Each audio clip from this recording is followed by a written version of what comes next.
Why does someone get cancer? Learn from the cancer death of the Indian saint Ramana Maharshi, written and read by Bernhard Kutzler. Many consider Ramana Maharshi to be one of the holiest men of the 20th century. Why did he fall ill with cancer when he was 68 years old and die of it at 70? Why did other spiritual teachers such as Jiddu Krishnamurti and Nisargadatta Maharaj also die of this disease?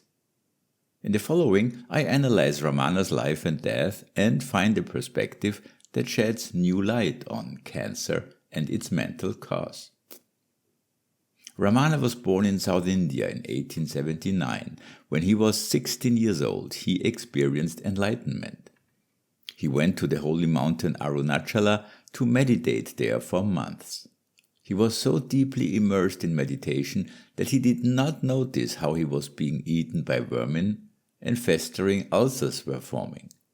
A local saint kept his body alive until Ramana awoke from meditation.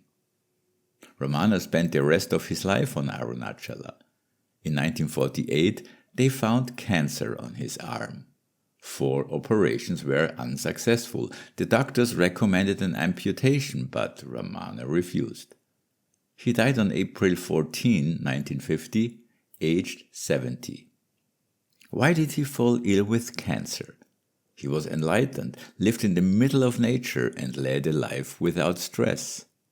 Yet he died relatively young and agonizingly from this disease.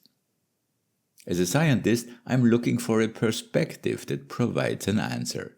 To do this, I look at the painter Pablo Picasso, who lived at the same time and led an almost opposite life. Pablo was born in southern Spain in 1881. He began drawing as a child.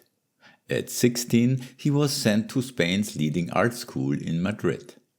But Pablo did not like the education. He left Spain and moved to Paris, a center of art back then. Cubism, which he founded, was just one of his many stages as an artist. Over the course of his life, he created around 50,000 works of art in ever-changing styles. He lived a very unhealthy life. He smoked like a chimney, drank like a hole, spent a lot of time in restaurants and bars, and worked on his paintings at night. He died at 91 from pulmonary edema and a heart attack. 2 people live at the same time, one under biologically favorable circumstances until he dies prematurely and agonizingly at 70. The other under biologically unfavorable circumstances until his sudden death at 91. Coincidence? No. In the universe, everything has a cause. To find it, we must first understand cancer. Its essence is cell growth. But growth is the essence of life. Everything in the universe decays over time. A leaf withers, a piece of flesh rots, stones turn to sand after a long time. Even stars collapse when they have reached a certain complexity.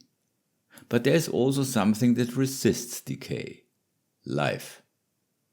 Life begins with birth and ends with death. The time in between has 3 phases. A tree, for example, produces leaves in spring. In summer, it remains stable. In fall, it loses its leaves. We humans go through the same 3 phases. As a child, we grow physically and mentally. As an adult, we are more or less stable. In old age, we wither. How do these phases come about? Decay is a permanent force that destroys complexity. There must be a counterforce in living beings that is stronger than decay in spring, so we see growth. In summer it balances decay, and we see stability. In fall, the counterforce is weaker than decay, and we see slow decay. This counterforce creates complexity, and is called growth. Growth is the essence of life. Life begins with vigorous growth. Over time, this force becomes weaker. When it is exhausted, life ends. Even if growth is not always visible, it is in everything that lives. A life form must grow to be alive. Since the essence of cancer is growth, it is an expression of life. Cancer is so powerfully alive that it can hardly be stopped. Could it be that cancer expresses our own growth force? After all, it is our cells that grow excessively. Imagine a water hose. The hose is bursting with water, so to speak. If you open the nozzle, the water shoots out. If you close the nozzle, the water remains in the hose and is compressed by the water that follows. If the hose has a hole, the water squirts out. Just as a water hose is bursting with water, a life form is bursting with growth force. A life form is, metaphorically speaking, a growth hose. Could it be that cancer develops when the pressurized growth force finds a hole, that is, a weak point? Our body comprises 35 trillion cells. Every behavior results from these cells working together. The cells function like a company whereby they make 3 organizational units: employees, departments, and the company. Each cell is an employee. As an employee, it behaves in such a way that it survives. Cells form tissues and organs, the departments. As part of a department, a cell behaves in such a way that the tissue or organ to which it belongs survives. Tissues and organs form the body, the company. At this level, each cell behaves in such a way that the company, that is, the body, survives. This includes, for example, the search for food. Each cell, therefore, performs 3 levels of behavior. Accordingly, we have 3 levels of physical life within us. First, cell life. Second, tissue/organ life, which is plant life. And third, animal life. Since we humans also have a mind, we also have a mental life. This is our 4th level of life. A human cell performs 3 types of physical behavior plus the mental behavior. The latter arises from the person's mindset.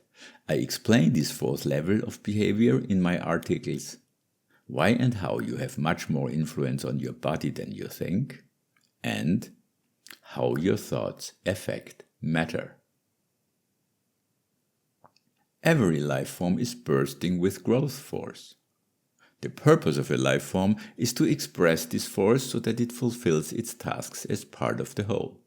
In the water hose metaphor, this happens through the uppermost nozzle. A cell has 1 level of life. Its only nozzle is cell division. It constantly produces more and more cells. A plant has 2 levels of life and thus 2 nozzles: the cell nozzle and the plant nozzle. The cell nozzle is reduced and only performs repairs. The plant nozzle is open and generates tissue growth, making the plant bigger and bigger. However, there are physical limits. An oak tree, for example, only grows to a height of about 120 feet. That's 35 meters. Any further growth in size only compensates for the losses because of natural decay and is, therefore, not visible. An animal has 3 levels of life and thus 3 nozzles: the cell nozzle, the plant nozzle, which is the tissue/organ nozzle, and the animal nozzle. The cell nozzle is reduced and only performs repairs. During childhood, the plant nozzle is open so that the animal body grows to the right size. After that, it is reduced and only performs repairs. The animal nozzle is open and produces sensory motor growth. The animal becomes better and better in its sensory motor abilities, such as flying, swimming, or running. However, there are also physical limits to this. A cheetah, for example, can run at a maximum speed of 75 miles per hour, which is 120 kilometers per hour. Any further sensory motor growth only compensates for the losses because of natural decay. Every athlete knows what we are talking about. You train just to maintain what you have already achieved. The uppermost nozzle of a human is the mental one. Therefore, our general purpose in life is to grow mentally. If we do not grow mentally, the growth force within us is under pressure and seeks an alternative path. It has three options.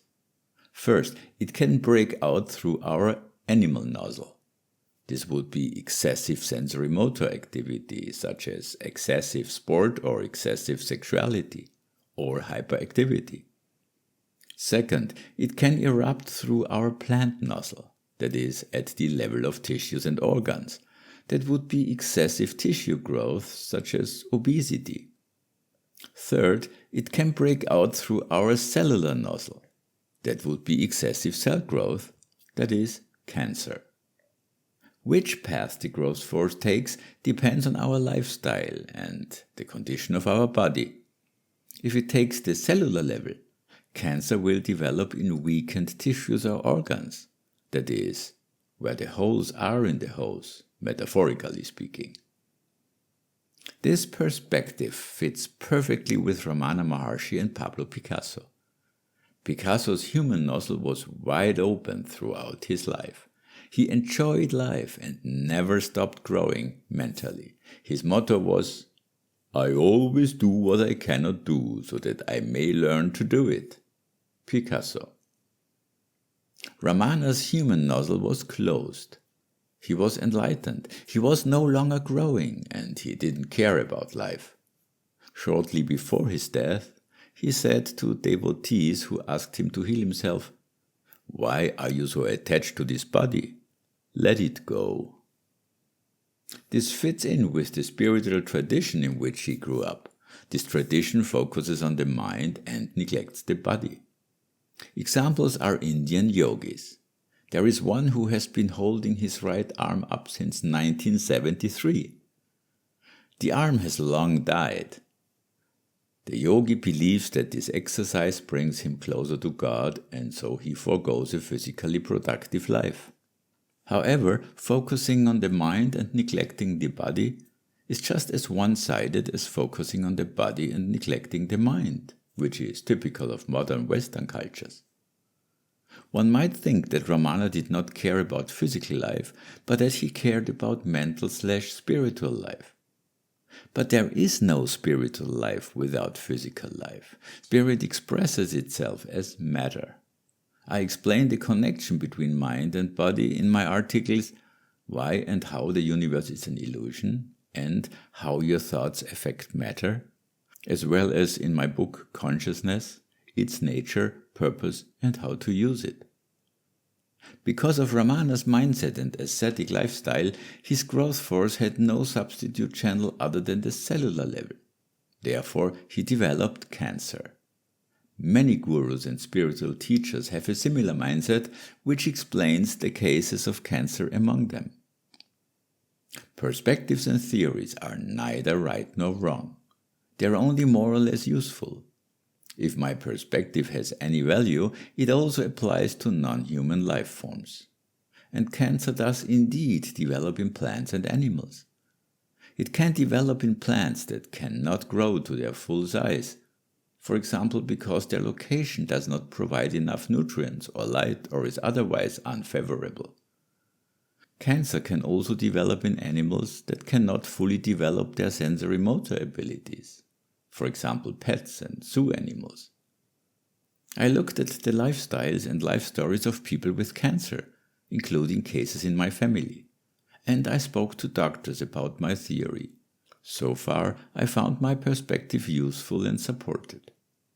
Make your own observations, look for examples, note that people need to grow mentally/spiritually so that they fulfill their purpose as part of the whole.